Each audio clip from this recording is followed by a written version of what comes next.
Buenas tardes, queridos hermanos. Es un gusto estar con ustedes, un honor poder estar en este lugar tan querido para poder compartir con ustedes esta palabra que el Señor trajo y que espero que sea de bendición para todos nosotros. Saben que a mí me gusta mucho ver estos programas de remodelación de casas. Bueno, son programas norteamericanos, tienen otro tipo de sistema constructivo distinto.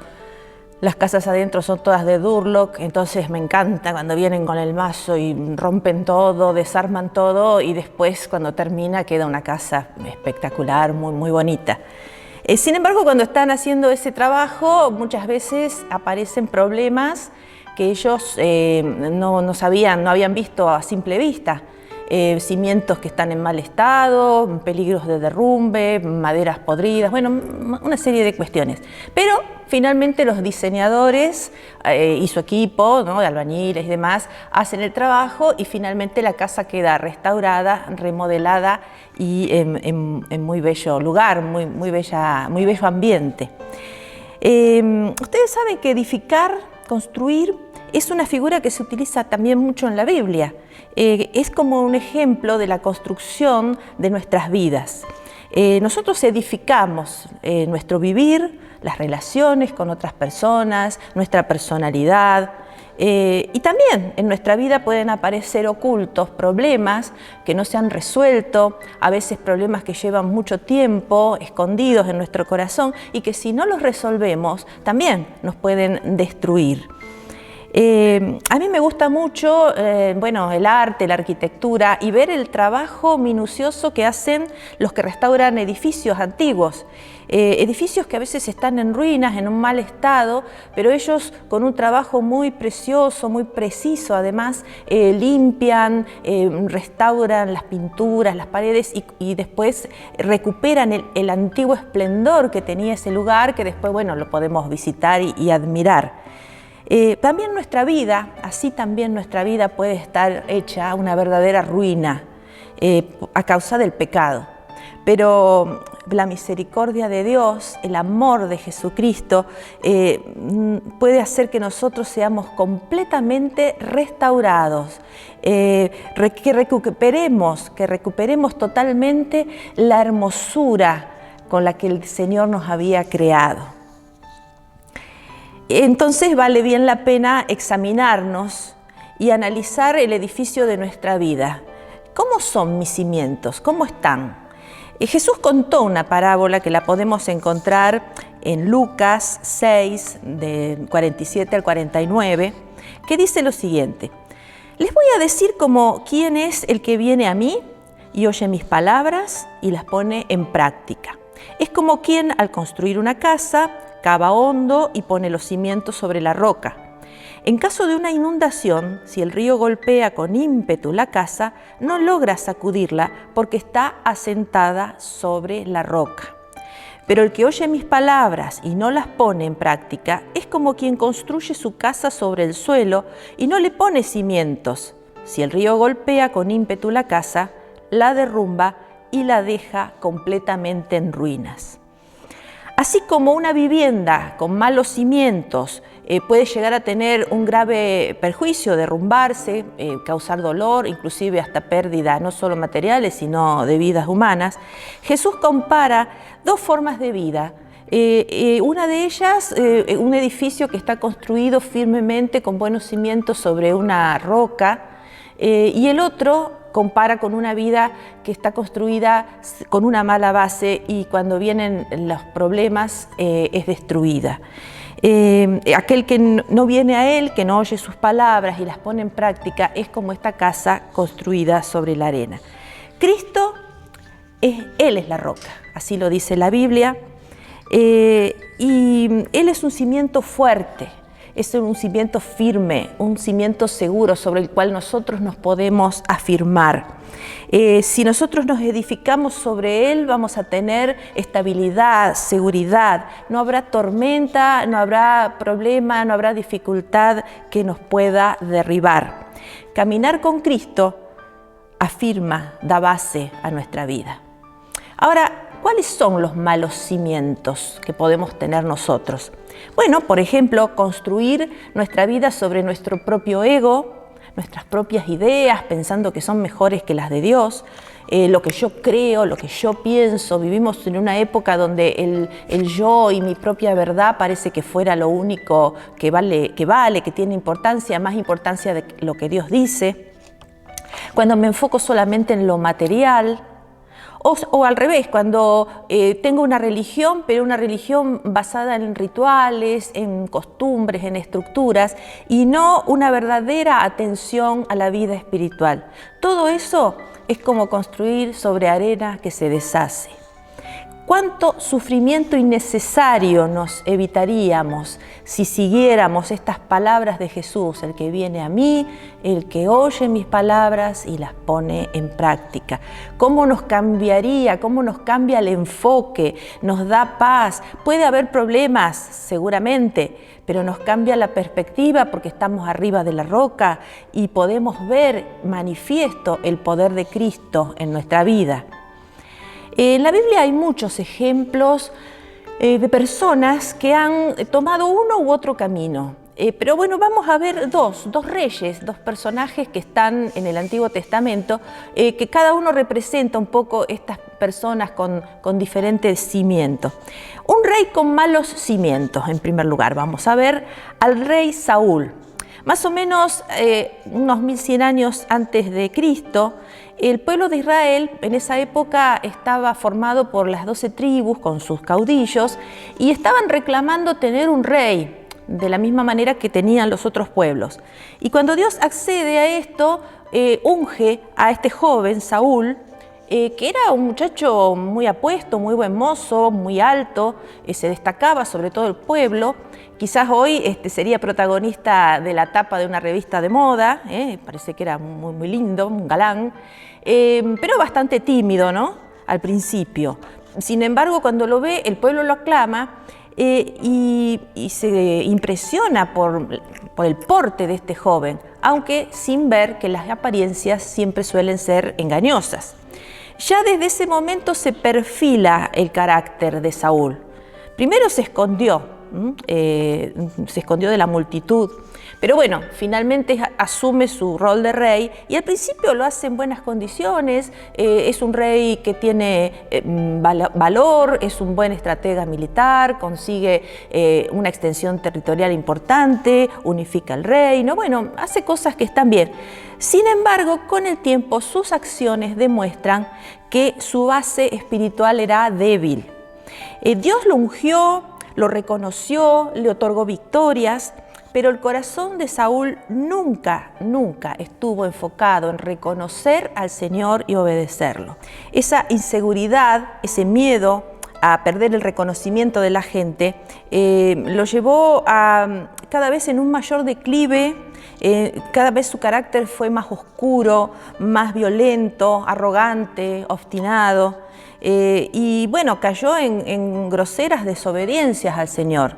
Primero ofreciendo un holocausto improcedente y después terminó de hundirse en la batalla contra los amalecitas, donde Dios le había ordenado que destruyera todo, pero él se tomó algunos permisos, le perdonó la vida al rey, se tomó una buena parte del botín, o sea, hizo todo lo contrario de lo que Dios le mandó. Y cuando el profeta Samuel lo confronta, en vez de reconocer, al principio niega, dice que él no había pecado, trata de autojustificarse.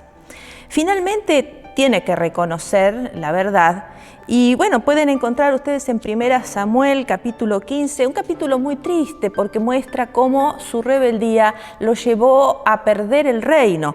No lo vamos a leer todo acá, pero en el versículo 24 al 26 dice así, cuando está hablando con Samuel, Saúl le confesó a Samuel: es cierto, he pecado, he desobedecido tus instrucciones y el mandato del Señor, porque tuve miedo del pueblo y por eso hice lo que ellos me pidieron.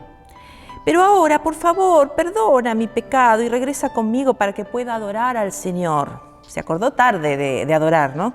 Pero Samuel respondió: no volveré contigo, ya que tú rechazaste el mandato del Señor, Él te ha rechazado como rey de Israel. Y efectivamente, tristemente, este hombre pierde el reino, años después pierde la vida él y también su descendencia. Es triste la historia de Saúl, porque él pudo ser un gran rey. Él pudo ser un gran rey, dejar una huella histórica que impactara a su nación, pero su corazón estaba lejos de Dios. Él no entendió que Dios es el que gobierna, no entendió adoración en espíritu, que adoración es sumisión al Señor, el miedo al pueblo y a perder su fama, su prestigio, le importó más que ser reconocido y honrar a Dios. Su base era arena movediza, era algo que lo hundió a él y a su descendencia. Su casa se derrumbó y fue grande su ruina. Pero bueno, hay otro rey, el que le sigue en el reino, que fue David, que no fue para nada un hombre perfecto, tuvo grandes errores, pecados graves, pero era diferente a Saúl, porque tenía un corazón conforme al corazón de Dios. Él entendió la majestad de Dios. Tenemos los Salmos, el libro de los Salmos, que están las letras de la mayoría de sus canciones, porque además de ser un guerrero, un estratega militar brillante, un hombre valiente, un gran político, era un artista de la música y de la poesía. No tenemos las melodías, pero sí estas preciosas letras de sus canciones, en las cuales él plasma su sentir, él escribe sus luchas, sus miedos, hasta confiesa sus pecados de una manera muy, muy hermosa, donde predomina la alabanza y la honra a Dios. Él en su vida vivió grandes tormentos, ¿no? Problemas difíciles, sacudidas, luchas no solamente contra los enemigos de su pueblo en las batallas, sino también en su propia familia. Padeció muerte de algunos de sus hijos, la traición de su hijo Absalón, que luego terminó también en la muerte de este joven. Bueno, cosas realmente muy difíciles, y cayó en pecados bastante terribles, pero cuando fue confrontado, a diferencia de Saúl, se arrepintió, se humilló delante de Dios y fue restaurado. Y él lo proclama todo esto, tanto en los Salmos como también podemos encontrar un precioso poema de él en el capítulo 22 de 1 Samuel. No lo vamos a leer todo, pero por ejemplo algunos versículos. Dice así, cantó así: el Señor es mi roca, mi fortaleza y mi salvador. Mi Dios es mi roca en quien encuentro protección. Él es mi escudo, el poder que me salva y mi lugar seguro. Él es mi refugio, mi salvador, el que me libra de la violencia. Clamé al Señor, quien es digno de alabanza, y me salvó de mis enemigos. Más adelante dice, pues ¿quién es Dios aparte del Señor? ¿Quién más que nuestro Dios es una roca sólida? Dios es mi fortaleza firme y hace perfecto mi camino. Y también dice, el Señor vive, alabanzas a mi roca, exaltado sea Dios, la roca de mi salvación. David era un hombre apasionado, valiente, pero también vulnerable, tenía fortalezas y debilidades como cualquiera de nosotros. Pecó, pero se arrepintió, pasó tiempos difíciles, tormentosos, pero nada de esto lo derrumbó, porque su base estaba firmemente anclada en la roca. La casa de David se mantuvo. Se cumplió la promesa que Dios le había hecho, que su casa, que su reino iba a ser firme. A pesar de que los reyes que lo sucedieron pasaron por muchas peripecias, el pueblo de Israel pasó por muchos conflictos, pero se cumplió la promesa de Dios y de su descendencia iba a nacer el Cristo, el Rey eterno de Israel. Ahora, ¿cómo resistimos la tormenta? Estamos pasando por una pandemia que es una tormenta que nos golpea, que golpea a todo el mundo, nos golpea en lo personal, en lo social, en lo económico y también en lo espiritual. Provoca sufrimiento, pérdida, enfermedades, gente que ha perdido seres queridos, muerte y por supuesto miedos. Estamos viviendo una nueva normalidad que lo que menos es normal. se han trastocado nuestras costumbres y muchas personas han caído en desesperación, en depresión, por un lado, y otros parece que no les importara nada, que lo único que quieren es fiesta, como estamos viendo ahora en los noticieros, pero en realidad están buscando evadirse de una realidad que no pueden afrontar. Todo esto es una buena metáfora a la arena, ¿no? Cuya característica es justamente la inestabilidad. ¿Qué es lo que se vive hoy? Inestabilidad social, una sociedad convulsionada, confrontada, con grietas, violencia en las calles, en los hogares, en las relaciones, miedo, tenemos noticias confusas, contradictorias, que perturban, y este virus invisible, microscópico, ha hecho y ha logrado que tomemos conciencia de la vulnerabilidad y fragilidad de nuestra vida. Sin embargo, hay mucha gente que sigue dando la espalda a Dios y se declaran en rebeldía contra el Señor. Buscan una supuesta libertad cuando no se dan cuenta que están negando a quien les puede dar la libertad verdadera. En realidad viven con miedo a la calle, por la familia, por su salud. Hay gente que tiene más fe en el horóscopo o en los amuletos que en Dios. Consultan adivinos y se van hundiendo cada vez más en las tinieblas. Otros construyen argumentos, hacen una fe a su propia manera, sus propios parámetros, determinando lo que es justo y lo que no lo es, determinando nuevos valores como si fueran cosas buenas. Como dice la palabra, a lo malo llaman bueno y a lo bueno malo. Ya lo decía el Señor en el libro de Jeremías, en el antiguo Israel: dos males ha hecho mi pueblo. Me dejaron a mí fuente de agua viva y cavaron para sí cisternas rotas que no retienen agua. Es el gran error del mundo negar al autor de la vida, construir la vida con nuestros propios materiales que nos llevan a un rotundo fracaso, a vidas quebradas, resquebrajadas. La rebeldía, la obstinación impide que el agua preciosa y fresca de Cristo llegue a nuestras vidas. Estas cisternas se rompen, se resquebrajan por medio del pecado, que es el abandono a Dios, y producen ruptura de vidas quebradas, relaciones rotas en la pareja, en las familias destruidas. Nos horrorizan las noticias que escuchamos: femicidios, violencia sobre los niños, asaltos, injusticia social, corrupción en todos los niveles de la sociedad, vidas sin Dios, vidas vacías, vidas rotas. Pero también en la iglesia podemos encontrarnos con personas que han creído en el Señor, que han hecho una decisión de estar sobre esta roca, pero no profundizan los cimientos. En la parábola de Jesús, Él decía que estaban sobre la roca, la casa, pero habían cavado cimientos hondos, profundos. Sin embargo, hay gente que no lo hace, que no sigue profundizando la relación con el Señor. Entonces vuelven a caer en el mundo, una vida carnal, sin sustento, o una religiosidad vacía, basada solamente en rituales, en cumplir o en venir a una reunión o hacer algo pensando que con eso ya está cubierta nuestra conciencia, y no buscan que el Espíritu Santo realmente modele la vida, una vida que sea conforme a la voluntad de Dios. Todo esto son castillos de arena que se disuelven en la tormenta. No tiene buen cimiento, no están arraigados en amor y tampoco hay fe suficiente para sustentar la vida. Terminamos, si vivimos de esa forma, en una ruina espiritual. Entonces, así como una casa antigua, decíamos recién, se puede reconstruir y se puede renovar, en la vida también. El Señor hace todas las cosas nuevas. En Cristo somos nuevas criaturas.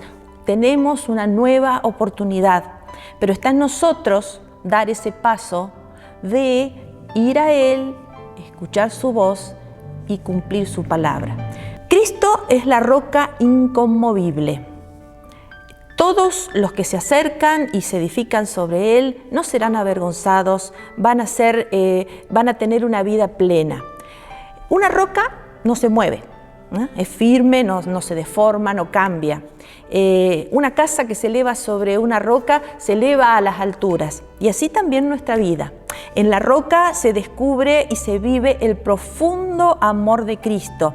Se construye una vida de plenitud en Dios. Se establece firme la fe, se vence al miedo, se ganan las batallas espirituales. En la roca se crece, se avanza, se produce el encuentro, la intimidad con el Padre. Hay alabanza, hay comunión con este Dios que es maravilloso. Se vive para el reino, una nueva vida, una vida abundante de gozo, de paz y de victoria. Si te das cuenta que tu vida se está tambaleando, no esperes más. El amor de Dios, el amor del Padre te está esperando para perdonarte, para restaurarte, para renovarte, para que recuperes tu esplendor y tu brillo, para que seas libre de toda atadura, para que la luz de Cristo derribe el miedo y vuelvas a tener una vida que sea estable, que sea segura, que nada te impida gozar de una vida abundante y eterna. Dios es nuestro diseñador. Él tiene el mejor proyecto, los mejores materiales espirituales para llenar nuestra vida de gloria y gracia. Él trae los diseños del cielo e impacta nuestra realidad. Lo único que tenemos que hacer es decidirnos y dejar que el Espíritu Santo nos reconstruya para que tu casa espiritual, mi casa espiritual, sea bella, sea fuerte y sólida, esté completamente remodelada, renovada y firme sobre esa roca que es nuestro amado Señor Jesucristo. Hermanos, que podamos, como el rey David, afianzarnos y como él cantar: el Señor vive, alabanzas a mi roca, exaltado sea Dios, la roca de mi salvación. Que el Señor te bendiga.